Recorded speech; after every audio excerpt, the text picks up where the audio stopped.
Welcome back to our channel mga Lodi. Today's video ay ituturo ko sa inyo kung paano gumupit ng mid-fade at i-cover ang gray hair o puting buhok. Kung bago ka pa lang dito sa channel, huwag mong kalimutang i-subscribe at pindutin yung bell icon at piliin ang all para di mo mamiss ang mga hair tutorials na ginagawa ko. So let's go!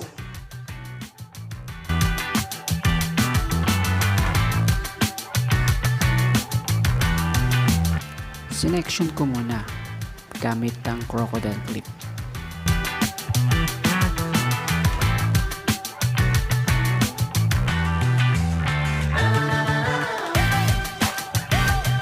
Nilagyan ko ng mark na guhit gamit ang Lubriator Detailer.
Gumamit ako ng guide number 2 para makuha yung kapal na kailangan ko.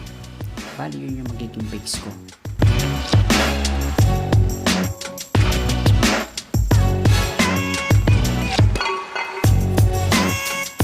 Steady at hindi dapat nagbabago ang motion ng kamay mo.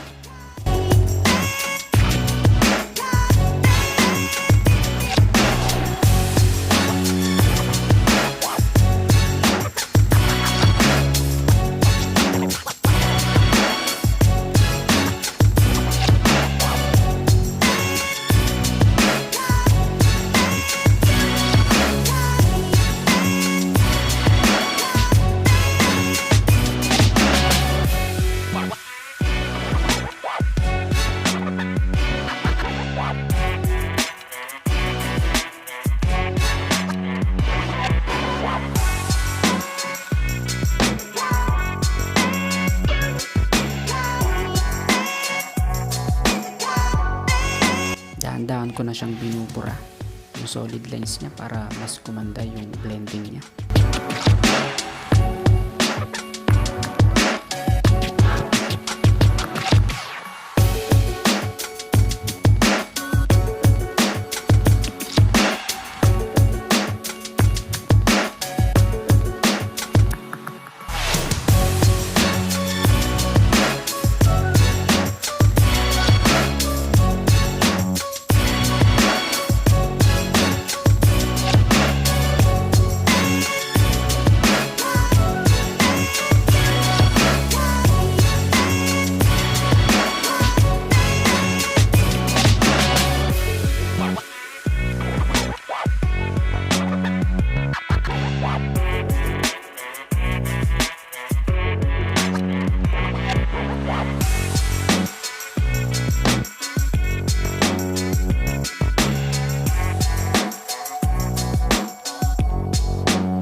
Yung gilid ng clipper yung ginagamit ko para dahan-dahan siyang mabura.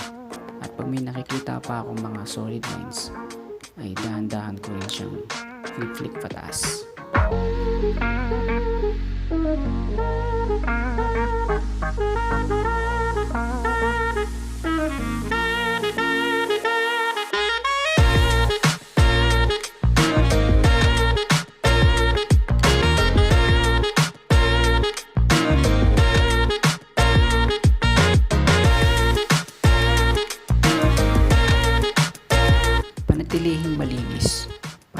makita mo kung nag-blend na ba yung ginagawa mo o nabura mo na yung solid lines.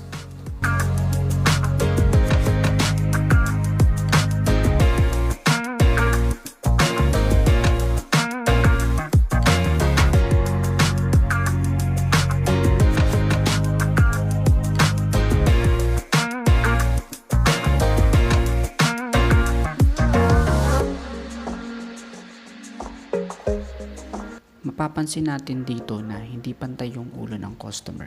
So kailangan makuha lang natin yung tamang mid-fade at hindi rin tayo dapat tumaas ng husto.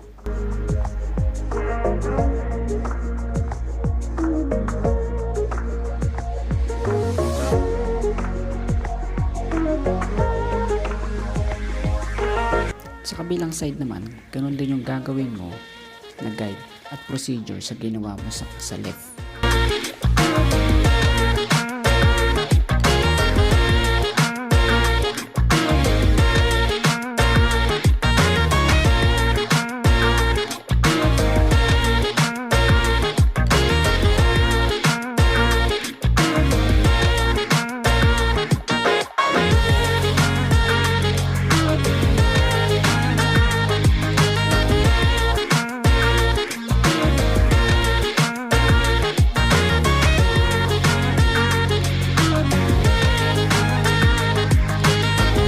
So inalis ko lang yung mga excess hair, yung mga sobra at pinantay ko lang doon sa guide ko na ginamitan ko ng guard number 2.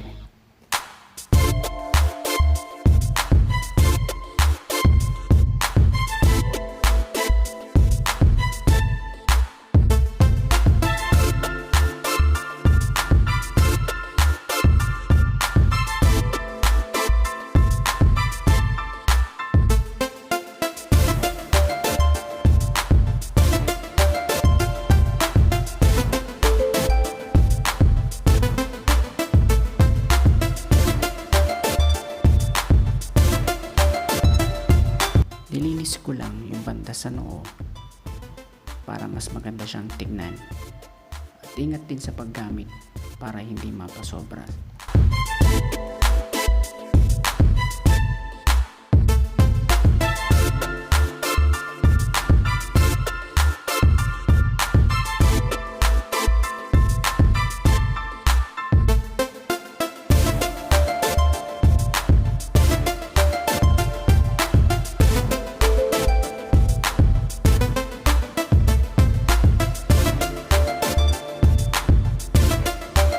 Binalikan ko yung part na tingin ko na meron pang mga shadows o mga solid lines. So binura ko siya pa konti-konti hanggang sa mawala ito.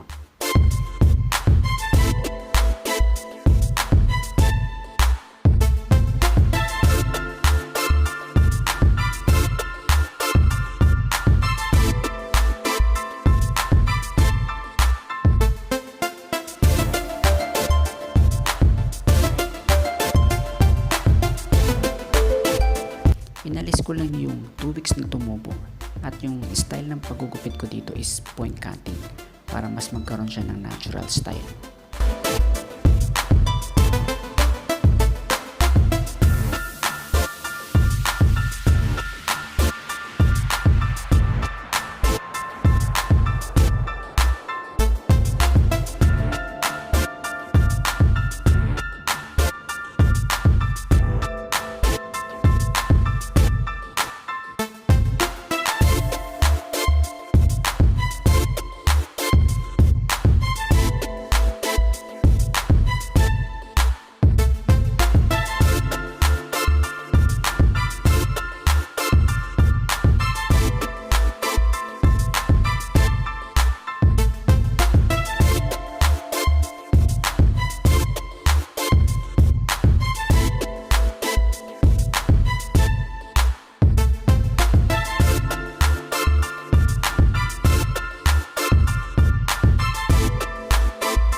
Gumamit ako dito ng 4.0 at 6% ng Lourich para makover ang gray.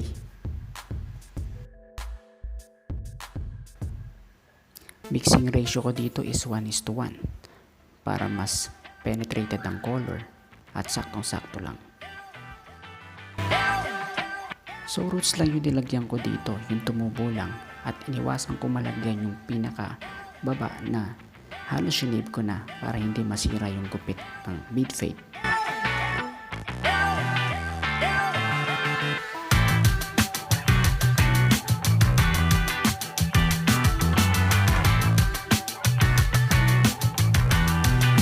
Pinabad ko siya ng 20 minutes para sakto lang yung oras at hindi siya dumikit sa anit. Kasi pag napasobra siya, talagang didikit siya sa anit at mapapansin nyo.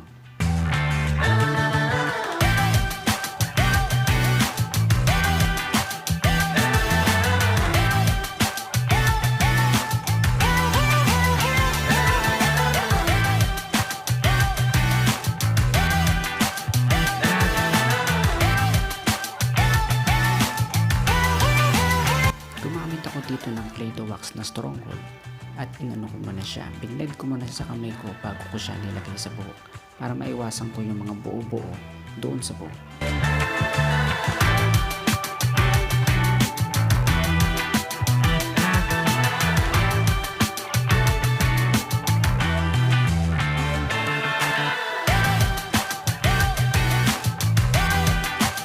Gumamit din ako ng spray net para mas tumibay at para mapatagal ang hairstyle ni Sir dahil meron pa siyang mga occasion na pupuntahan.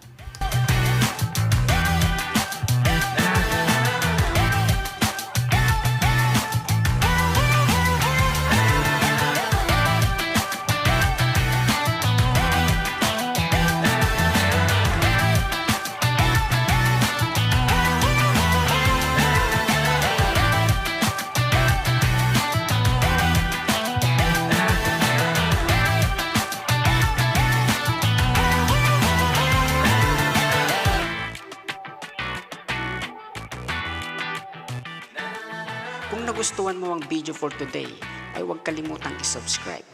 I-like mo na rin at mag-iwan ka ng comment at pag-usapan natin yan. And this is your boy Jhonyboi Talentado, once again, signing off.